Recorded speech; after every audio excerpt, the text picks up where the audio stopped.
நிர்வாகிகள் செய்தியாளர்களை சந்தித்த அந்த காட்சிகளை பார்த்தோம். விவரங்களோடு இணைகிறார் நமது செய்தியாளர் பாரி கார்த்திக். வணக்கம். அவர்கள் நாளை முக்கியமாக முதலமைச்சர் மு.க.ஸ்டாலின் புதிய அறிவிப்பை வெளியிட இருக்கிறதாக தெரிவிச்சிருக்காங்க. வேற என்னென்ன விஷயங்கள்லாம் குறிப்பிட்டு பேசியிருக்காங்க? முழு விவரம். வணக்கம். இந்த புரோக்டோ ஜியோ தற்போது பேச்சுவார்த்தை புரிந்து செய்தியாளர்களை சந்திக்கும் போது பல முக்கியமான விஷயங்களை தெரிவித்திருக்கிறார்கள்.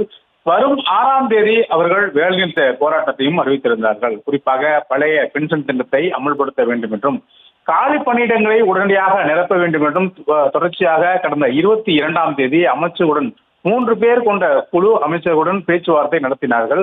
அந்த பேச்சுவார்த்தையின் போது முடிவு எட்டப்படாதன் காரணமாக வருகின்ற 6ஆம் தேதி தொடர் வேலைநிறுத்த போராட்டத்தை செய்யப்போவதாக அறிவித்தார்கள். இந்நிலையில் தற்போது அமைச்சர்கள் ஏவா வேலு மற்றும் தங்கம் தென்னரசு அவர்கள் இருவரும் அழைத்து அந்த 2 சங்கத்தையும் தனித்தனியாக அழைத்து பேசி வருவார்கள். அப்போது புரோக்டோ ஜியோ சார்பில் முதற்கட்டமாக ஒரு மணி நேரத்திற்கு மேலாக இந்த பேச்சுவார்த்தை போது நடைபெற்றது. அந்த பேச்சுவார்த்தையின் போது முதலமைச்சர் அவர்கள் இது கவனத்துடன் கேட்டதாகவும், அதே போல நாளை தினம் முதலமைச்சர்கள் இது குறித்து ஒரு முக்கியமான அறிவிப்பை வெளியிட இருப்பதாகவும் தற்போது புரோக்டோ ஜியோ அமைப்பினர் தெரிவித்திருக்கிறார்கள். தொடர்ச்சியாக டாக்டர் ஜியோனுடைய அமைப்பின் அந்த பேச்சுவார்த்தையாக நடைபெற்று வருகிறது. மேலும் அமைச்சர்கள் தங்கம் தென்னரசு மற்றும் ஏவா வேலு இருவரும் சேர்ந்து அரசு ஊழியருடன் இந்த பேச்சுவார்த்தையாக தொடர்ச்சியாக நடைபெற்று வருகிறது.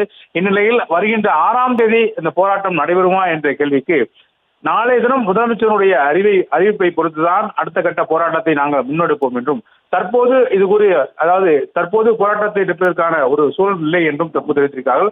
மேலும் தொடர்ச்சியாக அவர்களுக்கு இந்த பழைய பென்ஷன் திட்டத்தை நம்ம அமல்படுத்த வேண்டும் என்றும் உறுதியாக இருப்பதன் காரணமாக இந்த பேச்சுவார்த்தை குறித்து முதலமைச்சர் நாளை தினம் ஒரு முக்கிய முடிவை அறிவிப்பார் என்று எதிர்பார்க்கப்படுகிறது. அதன் அடிப்படையிலே நாளை தினம் இந்த அறிவிப்பை பொறுத்து அடுத்த கட்ட நடவடிக்கையை அரசு ஊழியர்கள் மேற்கொள்வார்கள் என எதிர்பார்க்கப்படுகிறது.